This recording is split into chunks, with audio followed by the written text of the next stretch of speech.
Hello बच्चों, मैं doctor Kalpana Singh, assistant professor, department of psychology, DAV PG college.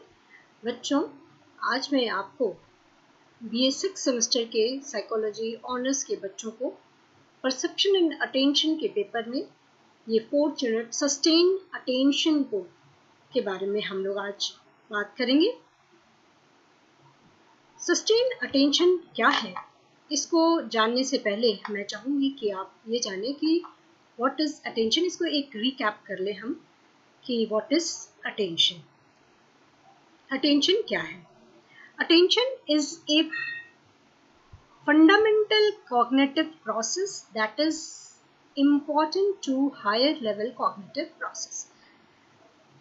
या ये कह सकते हैं कि अटेंशन एक वो सबसे इम्पॉर्टेंट प्रोसेस है कि बिना इस अटेंशन की प्रक्रिया के कॉग्निटिव प्रोसेस स्टार्ट ही नहीं होगा। It's a beginning of cognitive process. किसी भी स्टिमुलस को, चाहे उसको हम समझने का प्रयास कर रहे हैं, चाहे उसको हम देखने का प्रयास कर रहे हैं, सबसे पहले जरूरी है कि अटेंशन हम ये करें।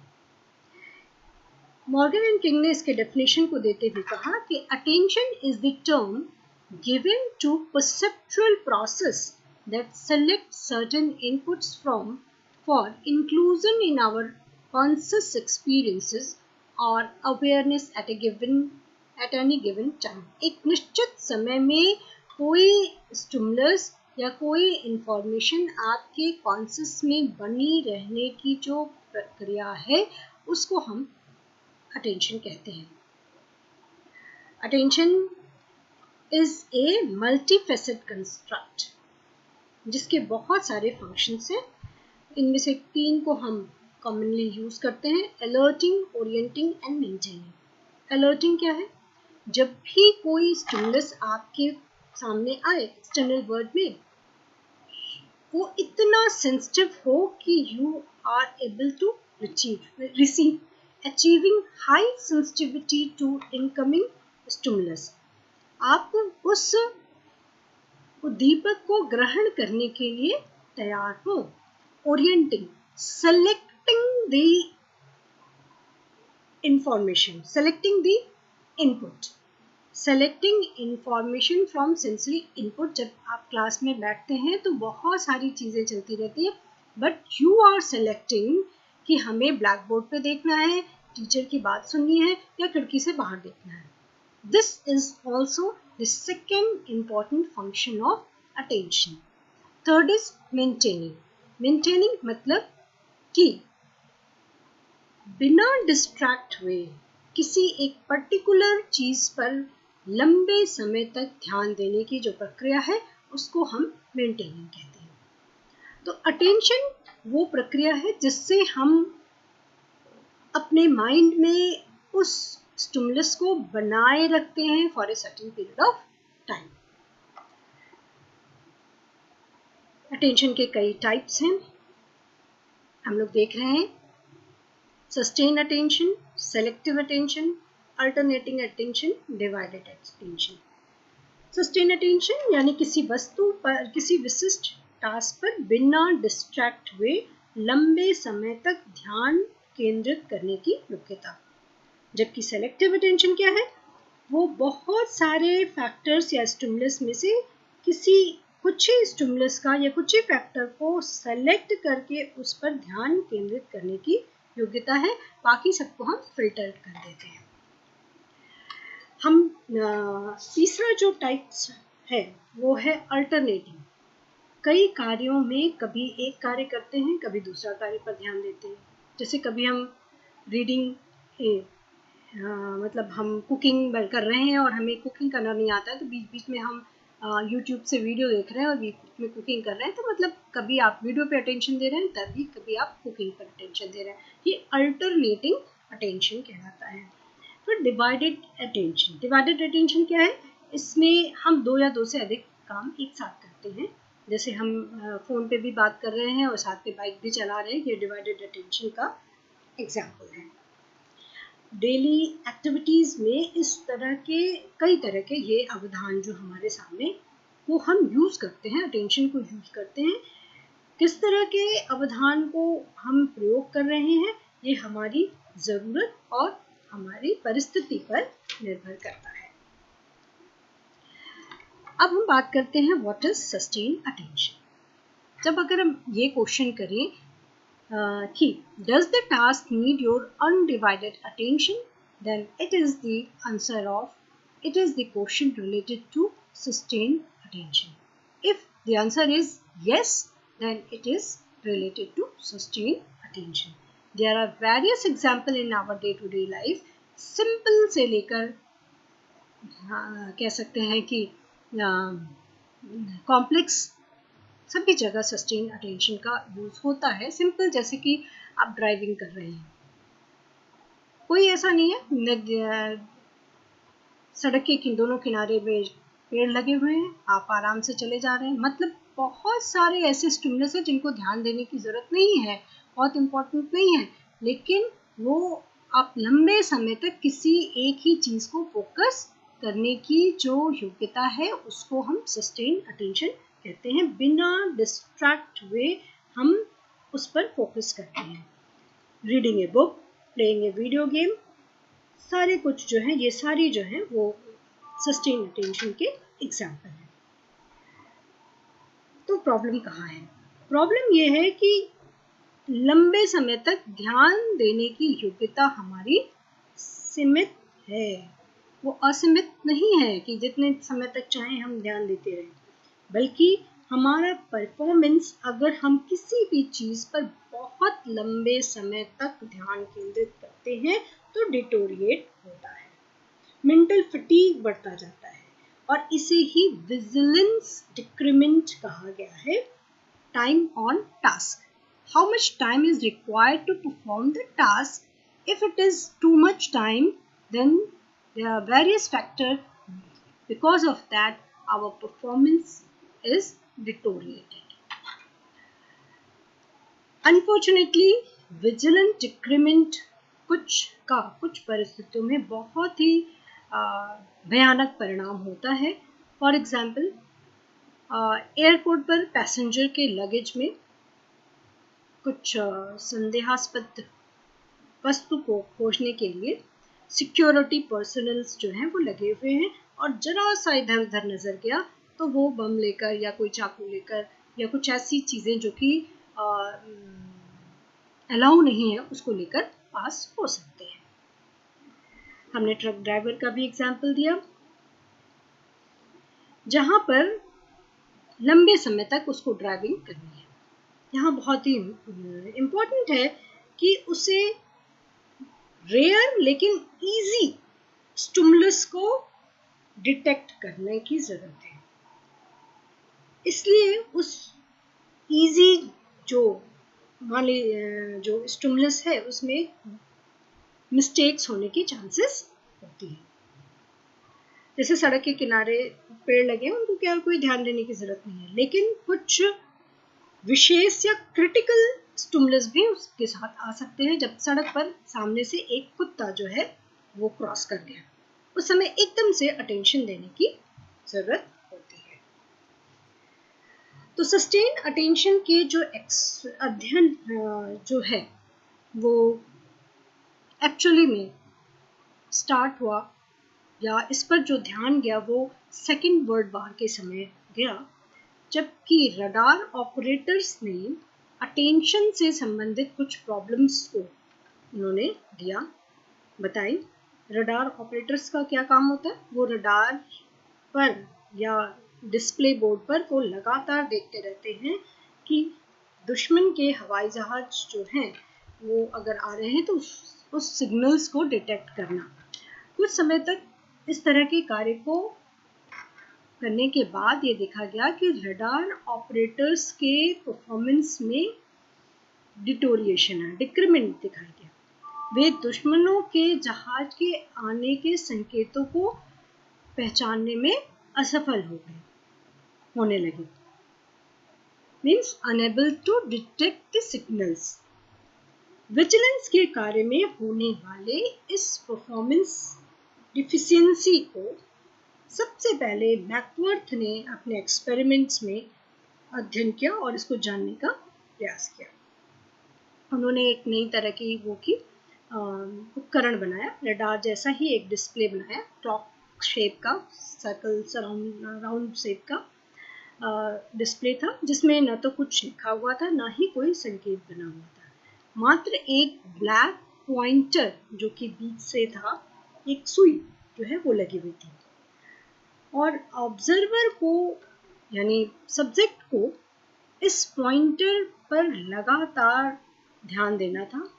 सुई जो है प्रति सेकंड 0.3 इंच की गति से चलता था, कभी कभी बीच में उसकी गति जो है 0.6 इंच की हो जाती थी, जिसे प्रयोज्य को पहचानना था, यही क्रिटिकल सिग्नल था और बटन दबाकर उसे अपनी अनुक्रिया देनी थी। ऑब्जर्वर को इस पॉइंट पर लगातार 2 घंटे तक ध्यान देना था। रिजल्ट क्या आया? ये देखा गया कि करीब आधे घंटे तक सस्टेन अटेंशन का जो ये टास्क था वो बड़े आराम से किया, लेकिन उसके बाद उनके परफॉर्मेंस में डिटोरिएशन आने लगा। ऑन एन एवरेज क्या था कि 4 सिग्नल में से मात्र एक सिग्नल को वो 2 घंटे के प्रोसेस में वो सिर्फ एक सिग्नल को सफलतापूर्वक बता पाए या डिटेक्ट कर पाए। इनके इस एक्सपेरिमेंट्स के परिणामों को बहुत सारे और एक्सपेरिमेंटर्स ने देखा या पाया है। टिचनर ने एक चीज और इसमें बोली कि एक्चुअली में ये परफॉर्मेंस डिफिशियंसी या विजिलेंस डिक्रीमेंट जो है वो मेंटल फटीग के कारण नहीं हो रहा है, क्योंकि ये बहुत ही साधारण सा काम है, इसमें कोई उसको फिजिकल जो है फिजिकल फटीग नहीं हो रहा है। ये मैंने स्लाइड में गलत लिखा हुआ है, मेंटली फिजिकल फटीग नहीं हो रहा है, बहुत साधारण सा कार्य दिया गया है। तो फिर ये एक एक्सप्लोरेशन का पॉइंट है कि what are the factor which is related with to vigilance decrement. Actual में attending external stimulus is an intense activity in which high mental effort required. Vigilance requires an individual's state of alertness, watchfulness, preparedness, ताकि वो critical information को हम detect कर पाए। हमें एक तैयारी होनी चाहिए, और ये ऐसा नहीं है कि बस किसी को देखते, किसी एक्सटर्नल स्टिमुलस को चुपचाप देखते रहे, बहुत ही मोनोटोनस टाइप ऑफ वर्क है, फिर भी उसमें high level of mental effort की जरूरत होती है। अराउजल मतलब हम प्रिपेयर्ड हैं, इन्होंने कहा कि एक प्रिपेयर्डनेस या एक अराउजल लेवल होना चाहिए, और अराउजल लेवल का मतलब इन्होंने कहा कि specific body posture, specific muscle tension या continuous active concentration on critical information होनी चाहिए।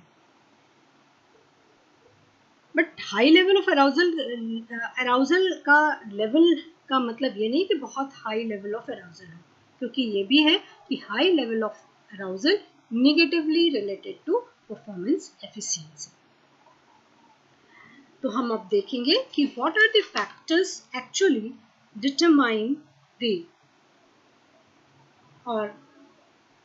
The sustain attention. First is sensory factor. जैसा कि सारे परसेप्शन में है, स्टिमुलस की कैरेक्टरिस्टिक्स इंपॉर्टेंट होती है, उसी तरह से सस्टेन अटेंशन में भी जो सेंसरी फैक्टर, स्टिमुलस का जो सेंसरी मॉडलिटी है वो इम्पोर्टेंट होता है सिग्नल को डिटेक्ट करने में।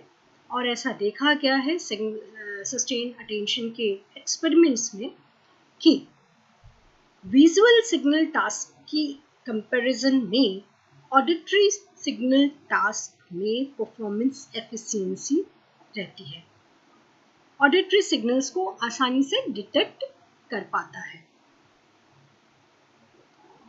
दूसरी चीज, एक परशुराम ने एंड डेविस ने एक्सपेरिमेंट किया, उसमें ये भी बताया कि अगर एक सेंसरी मॉडलिटी पर कुछ आपने एक्सपीरियंस कर लिया है तो फिर दूसरे सेंसरी मॉडलिटी से सस्टेन अटेंशन के टास्क में एफिशिएंसी इंक्रीज होती है या हेल्पफुल होता है, फैसिलिटेट करता है दूसरे मॉडलिटी पर भी आपको क्रिटिकल सिग्नल्स को पहचानने में। इसका मतलब ये है कि सेंसरी मॉडलिटी तो है, ठीक है, इंपॉर्टेंट है विजिलेंस टास्क में, परंतु सेंसरी मॉडलिटी के अलावा भी कुछ कॉमन फैक्टर हैं जो कि एफिशिएंसी को अक्रॉस सेंसरी मॉडलिटी इंक्रीज करता है। नेक्स्ट है संकेत या उद्दीपक की उत्कृष्टता, जिसको स्टिमुलस कॉन्स्पिसिटी कहा गया है। लंबे समय तक किसी टास्क को फोकस करने में संकेत की उत्कृष्टता की भूमिका होती है। संकेत की उत्कृष्टता में दो चीजों का अध्ययन विशेष रूप से सस्टेन अटेंशन में हुआ।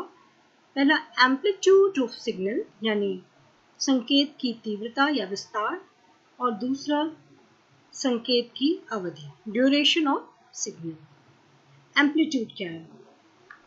सामान्यतः जो नॉइज की अपेक्षा, मतलब जो नॉइज है उसकी अपेक्षा क्रिटिकल सिग्नल का अगर रेशो बेहतर होगा तो परफॉर्मेंस एफिशिएंसी अच्छी होगी। इस पर एक लियोप एंड बेनफोर्ड ने एक एक्सपेरिमेंट किया है, उसको मैं आपको बताना चाहूँगी। उन्होंने क्या किया कि एक सामान्य और कंटिन्यूअस, एक नॉर्मल कंटिन्यूअस साउंड लिया और उस साउंड के बीच बीच में एक अलग, एक विशेष या क्रिटिकल जो है साउंड उत्पन्न कर रहे थे, जिसको ओकेजनल इंक्रीमेंट इन साउंड्स को जो है ऑब्जर्वर को, सब्जेक्ट को पहचानना था। सामान्य ध्वनि जो थी उसकी तीव्रता इन्होंने 60 डेसिबल रखा, जो कि सभी आसानी से सुन सकते थे, जबकि विशेष या क्रिटिकल साउंड्स जिसको पहचानना था वो 60 डीबी से अधिक की 3 अलग अलग तरह की ध्वनियाँ थी। एक ध्वनि 60 डीबी से 2.1 डेसिबल अधिक थी, एक 3.6 डेसिबल अधिक थी और एक 5.1 डेसिबल अधिक थी।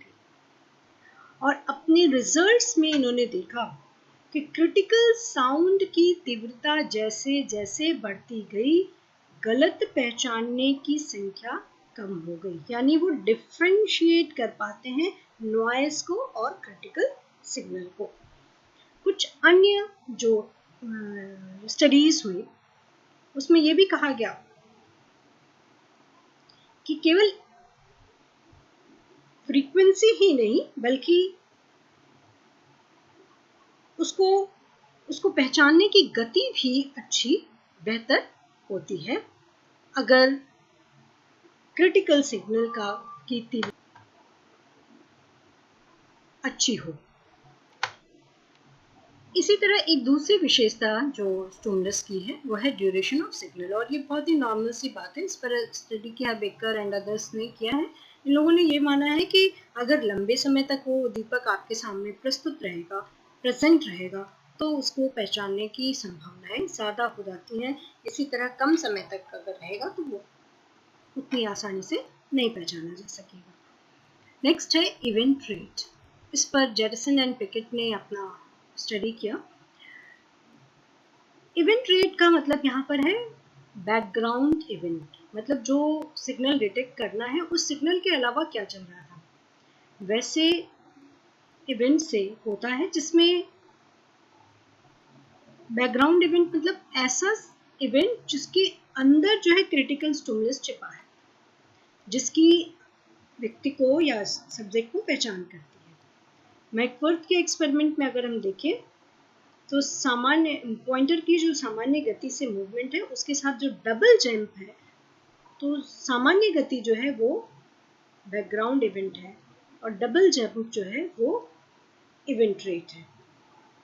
यद्यपि इस बैकग्राउंड रेट की कोई उपयोगिता नहीं है, ना उसको हमें समझकर उस पर रिस्पॉन्स देना है, लेकिन फिर भी किस बैकग्राउंड में वो सिग्नल्स आता है वो हमारे सस्टेन अटेंशन को प्रभावित करता है। न्यूट्रल इवेंट्स या जहाँ पर कम डिस्ट्रैक्टर्स हो कह सकते हैं, वहाँ पर परफॉर्मेंस एफिशिएंसी जो है वो अच्छी होती है। जेटसन एंड पिकेट ने भी इस पर एक्सपेरिमेंट किया और अपने एक्सपेरिमेंट से उन्होंने ये निकाला। उन्होंने एक टास्क दिया था जिसमें एक लाइट जो है वो एक चक्कर लेती थी, फिर वापस स्टार्टिंग पॉइंट पे आती थी, दूसरा चक्कर या एक निश्चित दूरी तय करने के बाद फिर वापस आती थी, और ये एक इवेंट था। तो सेकंड जब सुई जो जाती थी उसकी स्पीड पहले से अधिक थी, कुछ में अधिक थी कुछ में नहीं थी। अब यही उसको डिटेक्ट करना था। जो सेकंड बार की मूवमेंट ऑफ लाइट थी वो उसमें 4 मिलीमीटर का इंक्रीमेंट कर दिया, उसको पहचानना था। और इसमें इन्होंने देखा कि स्लो इवेंट रेट, इसमें भी दो तरह का इन्होंने कर दिया, बैकग्राउंड इवेंट रेट को भी वैरी किया, एक स्लो इवेंट रेट और एक fast event rate. Slow event rate में 1 मिनट में 5 घटनाएं होती थी, जबकि फास्ट इवेंट रेट में 1 मिनट में 30 घटनाएं होती थी। जबकि क्रिटिकल सिग्नल जो है उसकी फ्रीक्वेंसी सेम रखी, यानी ये बैकग्राउंड की हम बात कर रहे हैं। क्रिटिकल सिग्नल जो है एज इट इज था 15 सिग्नल पर आवर परिणाम दिया गया, जो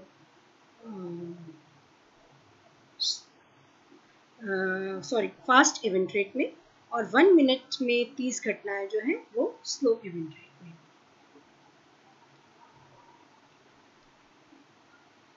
सॉरी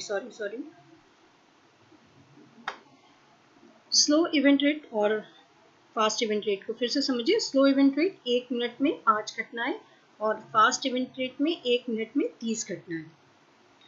क्रिटिकल सिग्नल सेम था, पर आवर 15 सिग्नल्स। परिणाम में देखा गया कि बैकग्राउंड इवेंट रेट स्लो होने पर क्रिटिकल सिग्नल्स को आसानी से पहचाना जा सका, जबकि फास्टर सिग्नल की पहचान होने पर पहचानने में कमी आई, पहचान में उतनी अच्छे से हम नहीं पहचान पाते हैं। नेक्स्ट है temporal and special uncertainty. Sensory modality of signals, उनका एम्पलीट्यूड या ड्यूरेशन की बात करें, बैकग्राउंड इवेंट की बात करें, इन तीनों ही चीज़ों में एक चीज़ कॉमन है, वो स्टिमुलस की इमीडिएट फिजिकल प्रॉपर्टी से रिलेटेड है, जिनको सस्टेन अटेंशन के फर्स्ट ऑर्डर फैक्टर का नाम दिया, क्योंकि ये स्टिमुलस की प्रॉपर्टीज से रिलेटेड है। जबकि जो सब्जेक्ट के एक्सपीरियंसेस से संबंधित फैक्टर्स हैं उनको सेकेंड ऑर्डर फैक्टर कहा गया, जिसमें सबसे पहला है टेम्पोरल एंड स्पेशल अनसर्टेनिटी और दूसरा है knowledge of present. Temporal uncertainty क्या है? टेम्पोरल अनसर्टेनिटी मतलब है कि स्टिमुलस कब आएगा, व्हेन इट विल अकर, और स्पेशल की कहाँ आएगा, where it will occur. Temporal uncertainty पर भी बहुत सारे प्रयोग हुए, उसमें नंबर ऑफ क्रिटिकल सिग्नल यानी डेंसिटी ऑफ क्रिटिकल सिग्नल को वैरी किया गया, यानी फिक्स्ड इंटरवल में सिग्नल्स की फ्रीक्वेंसी को बढ़ा दें तो ये देखा गया कि ऑब्जर्वर जो है या अनसर्टेनिटी कम हो गई और प्रोफिशिएंसी कहें या परफॉर्मेंस एफिशिएंसी बढ़ गई। स्पीड ऑफ डिटेक्शन यानी जल्दी से सिग्नल पहचानने में भी क्रिटिकल सिग्नल डेंसिटी का प्रभाव देखा गया। देखा गया कि डेंसिटी अगर अच्छी है तो डिटेक्शन की स्पीड भी अच्छी होती है। एक और एक्सपेरिमेंट हुए जिसमें कि रेगुलर इंटरवल पर क्रिटिकल सिग्नल को देकर और इरेगुलर इंटरवल पर क्रिटिकल सिग्नल को देकर परिणाम को जानने, सिग्नल डिटेक्शन पर उसके प्रभाव को देखने का कोशिश किया गया। और यही पाया कि क्रिटिकल सिग्नल्स जो है रेगुलर इंटरवल पर प्रस्तुत होने पर बेहतर ढंग से पहचाने जा सकते हैं। अब बात आती है स्पेशल यानी वेयर की बात कि कहाँ पर सिग्नल आने वाला है। अगर प्रयोज्य ये प्रत्याशा इसको मालूम है कि यहाँ पर सिग्नल आने वाला है, एक निश्चित क्षेत्र में पूरी फील्ड का एक पोर्शन है जहाँ पर आने की संभावनाएं ज़्यादा हैं, तो प्रोफिशिएंसी जो परफॉर्मेंस एफिशिएंसी है, प्रोफिशिएंसी नहीं, वो बढ़ जाती है। हमें मालूम है कि इस क्षेत्र में आने वाला है। नेक्स्ट है knowledge of result. Knowledge of result जो है दीर्घीकृत अवधान या सस्टेन अटेंशन पर इसका भी प्रभाव का अध्ययन हुआ है। मैकवर्थ ने ही किया। इसमें इन्होंने ये कहा कि परिणाम का अगर हम ज्ञान देते हैं तो संकेतों के सही पहचानने की जो रेट है, जो फ्रीक्वेंसी है, वो बढ़ जाती है। बहुत सारे और लोगों ने भी इस तरह के एक्सपेरिमेंट किए और उन्होंने ये कहा कि केवल फ्रीक्वेंसी ही नहीं बल्कि पहचानने की गति भी बढ़ जाती है। और इसका कारण जो रिसर्चर्स ने बताया कि मोटिवेशन, नॉलेज ऑफ रिजल्ट व्यक्ति को आवश्यकता अनुसार अधिक सतर्क कर देता है, जिससे संकेत की सही पहचान में कुछ स्पेशल जो है फायदे मिलते हैं। इसी को नॉलेज ऑफ रिजल्ट की बात कही है। तो बच्चों, हमने आज आपसे बात की कि सस्टेन अटेंशन क्या है और सस्टेन अटेंशन को प्रभावित करने वाले कुछ कारकों का हमने के बाद जो इम्पोर्टेंट 5 फैक्टर्स हैं उसको हम लोग स्टडी की। हम लोग नेक्स्ट पढ़ेंगे theories of sustain attention. Thank you बच्चों।